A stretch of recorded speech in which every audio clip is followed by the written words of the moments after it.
अखिलेश जी का ये मानना था कि किसी भी हिंदुस्तानी को वैक्सीन नहीं लगानी चाहिए ताकि हिंदुस्तानियों के जीवन पर संकट बना रहे। अखिलेश जी चाहते थे कि कोरोना की महामारी में जनता हमेशा संकटों से गुजरे और संकट की चपेट में रहे। दूसरी ओर मेरे संगठन ने और नरेंद्र मोदी जी की सरकार ने जनता को संरक्षित रखकर एक तरफ उत्तर प्रदेश में 15 करोड़ नागरिकों को 19 महीने मुफ्त का राशन देने का काम किया, दूसरी ओर हर वो व्यक्ति जो चिन्हित है मुफ्त वैक्सीन के लिए उस तक वैक्सीन की डोज पहुंचाई। ऐसे संकट की घड़ी में हर नागरिक का ये दायित्व होता है कि वो समाज के संरक्षण के प्रति अपने आप को समर्पित करे। ऐसे में अखिलेश जी ने ओछी राजनीति का जो प्रमाण दिया है वो निंदनीय है। धन्यवाद जी। एक तरफ वो बेटी जो आज मंच पर मुझे प्रणाम कर रही थी, उत्तर प्रदेश की बहू और बिहार की बेटी होने का गौरव गान कर रही थी, और दूसरी ओर वो कांग्रेस की नेत्री जिसने पंजाब में जाकर ठहाके लगाए, तालियां बजाई जब धमकी दी गई उत्तर प्रदेश और बिहार के नागरिकों को, और कांग्रेस के नेताओं ने कहा कि वो बिहार और उत्तर प्रदेश के नागरिकों को पंजाब में घुसने नहीं देंगे। ऐसी अवस्था में कांग्रेस की नेत्री हंस हंस के जोर जोर से तालियां बजा रही थी। आज मैं कांग्रेस पार्टी से कहना चाहती हूं, ये कैसा ओछा है तुम्हारा नेतृत्व जो उत्तर प्रदेश और बिहार के कर्मठ नागरिकों का अपमान बर्दाश्त करता है। ये कैसा है नेतृत्व तुम्हारा, अरे जो अमेठी छोड़कर दक्षिण में जाता है और जाकर दक्षिण में फिर उत्तर प्रदेश के लोगों के खिलाफ तीखे बोल बोलता है। ये कैसा नेतृत्व है तुम्हारा। ये हाथ के साथ साइकिल है जो थोड़ी थोड़ी पंचर हो रही है, और थोड़ी थोड़ी पंचर होने के आसार कहां से नजर आते हैं? आसार वहां से नजर आते हैं कि आज जो लोग राम के भक्तों की छाती पर बंदूक लिए बैठे थे, उनके सपने में भगवान कृष्ण आते हैं। अद्भुत है उनकी राजनीति। सालों साल राजनीति सपा ने की ये कहकर कि राम के भक्तों का वो खून बहाएंगे, और अब चुनाव आते ही जब समझे कि राम भक्त वो मतवाले हैं जो सत्ता नहीं देखते, जो लाठी नहीं देखते, जो बंदूक से नहीं डरते, अब सपा के नेताओं में कृष्ण भगवान आएंगे। लेकिन कृष्ण भगवान ने आकर भी क्या कहा होगा सपा के उस नेता से? कहा होगा कि इस कलयुग में आज भी मैं 5 पांडवों के साथ हूं, कौरव का साथ कभी नहीं दे सकता। कृष्ण ने आके क्या कहा होगा सपा के इस नेता के सपने में? कहा कि आज भी कलयुग में मैं गुंडों का साथ नहीं देता, बेटियों का अपमान करने वालों का साथ नहीं देता, मैं आज भी उसके पक्ष में हूं जो महिला की लाज बचाता है, महिला का सम्मान करता है। होगा सपा के इस नेता के सपने में कहा कि आज भी कलयुग में मैं गुंडों का साथ नहीं देता, बेटियों का अपमान करने वालों का साथ नहीं देता, मैं आज भी उसके पक्ष में हूं जो महिला की लाज बचाता है, महिला का सम्मान करता है।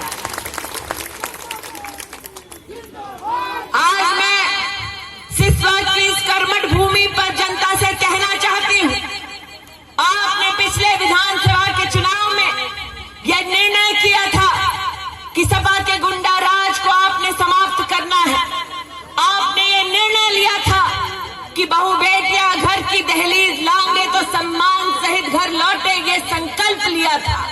और इस संकल्प के चलते जब भारतीय जनता पार्टी की सरकार बनी तो योगी आदित्यनाथ जी ने सबसे पहले एंटी रोमियो स्क्वाड बनाया और 15,000 मंचलों को जेल भिजवाया। आज आपसे कहने आई हूं, उपस्थित हैं प्रेम सागर जी।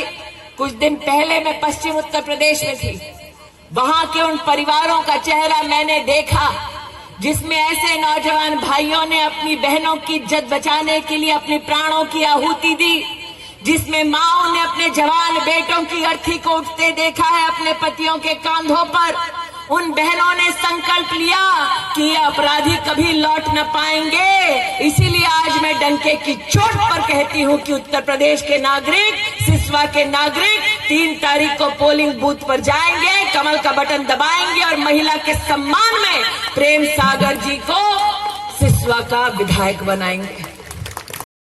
को अमेठी में तो हमने हिसाब दिलवा दिया 2019 में, अब 2022 की बारी आई है। बिहार और उत्तर प्रदेश के सम्मान में 3 तारीख को पोलिंग बूथ पर जाएं, कमल का बटन दबाएं और हाथ के निशान को हमेशा के लिए भगाएं। आज ये बोलने आपके बीच में आई हूं। ये हाथ के साथ साइकिल है जो थोड़ी थोड़ी पंचर हो रही है, और थोड़ी थोड़ी पंचर होने के आसार कहां से नजर आते हैं?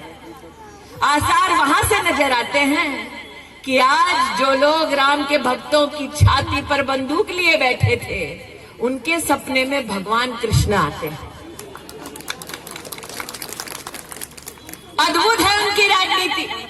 सालों साल राजनीति सपा ने की ये कहकर कि राम के भक्तों का वो खून बहाएंगे, और अब चुनाव आते ही जब समझे कि राम भक्त वो मतवाले हैं जो सत्ता नहीं देखते, जो लाठी नहीं देखते, जो बंदूक से नहीं डरते, अब सपा के नेताओं में कृष्ण भगवान आएंगे। लेकिन कृष्ण भगवान ने आकर भी क्या कहा होगा सपा के उस नेता से?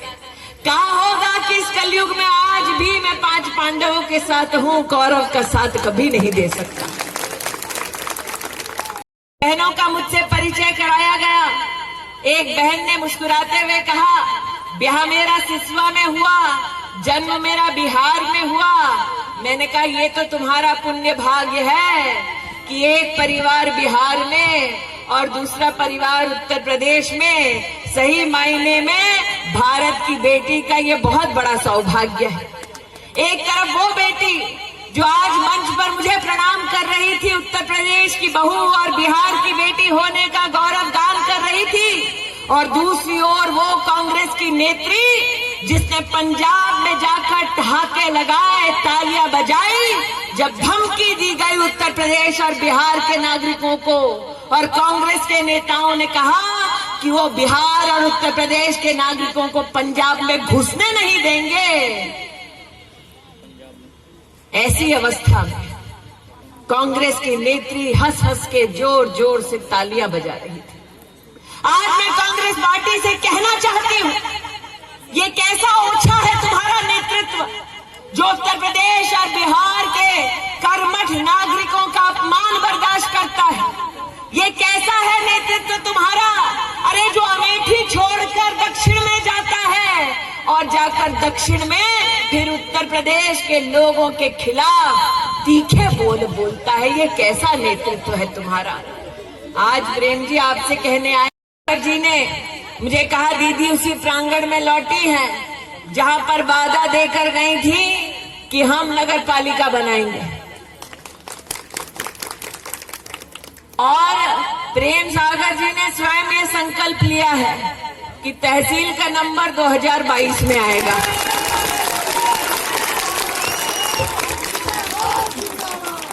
लेकिन तहसील का नंबर तब आएगा जब 3 तारीख को कौन पोलिंग बूथ पर जाएगा और कौन सा बटन दबाएगा? कौन सा बटन? कमल निशान।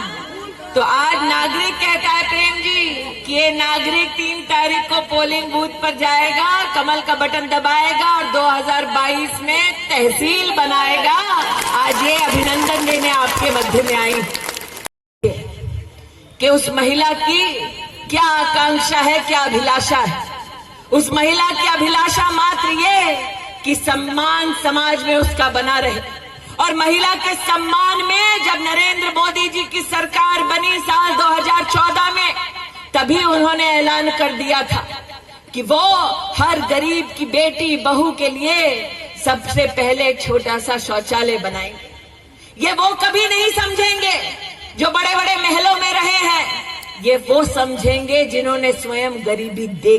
किसानों को बीमे की राशि मिली, आज इसका अभिनंदन। आपकी चिंता करते हुए धान की, गेहूं की खरीद में भी कोई चुनौती आए तो बीमे का पैसा मिल सके।